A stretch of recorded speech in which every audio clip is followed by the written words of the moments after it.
عطا کرتا ہے، علم وہ چیز ہے انسان کو جینے کا سلیقہ عطا کرتا ہے، علم وہ چیز ہے جو انسان اور جانور میں جو فرق ہوتا ہے علم کی بنیاد پر ہی ہوتا ہے۔ بے علم انسان، جاہل انسان، ان پڑھ انسان جانور سے بدتر زندگی گزارتا ہے۔ اس لیے جب تک انسان کے پاس علم نہ ہوگی اس وقت تک اس ترقی کی منزل کو حاصل نہیں کر سکتا۔ ہزاروں سال تک عبادت کرنے والے فرشتے، ہزاروں سال تک ستم والے اپنے سجدے کرنے والے فرشتے اگر حضرت آدم علیہ السلام کے سامنے جھکے ہیں، جس وقت وہ جناب آدم کے سامنے جھکے تھے، حضرت آدم علیہ السلام کے پاس نہ ایک وقت کا رکوع تھا، نہ ایک وقت کا سجدہ، نہ آپ نے اس وقت تک کوئی اللہ کی تصویر بیان کی تھی، باضابطہ طور پہ نہ اس وقت تک کوئی آپ نے عبادت کی تھی۔ ظاہری طور پہ میرے پیارے آقا صلی اللہ علیہ وسلم کے دیوانوں کیا بات تھی جو حضرت آدم علیہ السلام کے سامنے فرشتے جھکتے ہوئے نظر آتے تھے؟ اس کی وجہ یہی تھی جو اللہ تعالیٰ نے ہر فرشتے کے سامنے ان انبیاء کو پیش کیا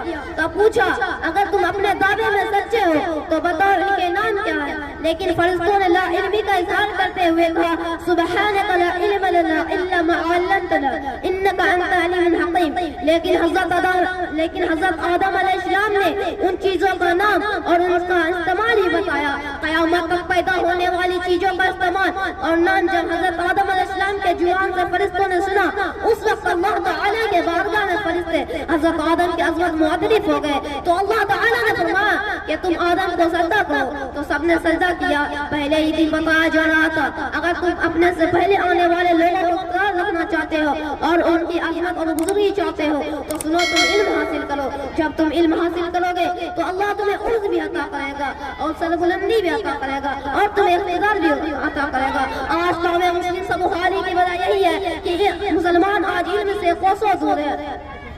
میرے پیارے آقا صلی اللہ علیہ وسلم کے دیوانوں اپنے موضوع کی طرف آنا چاہتا ہوں، اپنے اصل عنوان کی طرف آنا چاہتا ہوں۔ مردوں کے حوالے سے، مردوں کی تعلیم کے حوالے سے ورہ آپ سنتے رہتے ہیں کسی نے حفظ قرآن کر لیا اس کے ماں باپ کے سب سے جو ہے وہ تاج کرامت رکھا جائے گا، عالم جو ہے اتنی لوگوں کی شفاعت کرے گا، لیکن یاد رکھے اگر مردوں سے زیادہ پڑھنا قیمتی ہے تو وہ عورتوں کا ہے، کیونکہ بہت بڑے مفکر نے فرمایا مرد نے پڑھا، فرد نے پڑھا، عورت نے پڑھا، عورت نے پڑھا تو پورے معاشرے نے پڑھا۔ جب عورت پڑھی لکھی ہو جائے گی، جب عورت سے علم سے مالا مال ہو جائے گی، جب عورت کے پاس علم ہو جائے گا تو پورے معاشرے کا مزاج ہی کچھ اور ہوگا۔ میرے پیارے آقا صلی اللہ علیہ وسلم کے دیوانوں وہ علم والی ہی تو تھی جس نے محمد احد کو،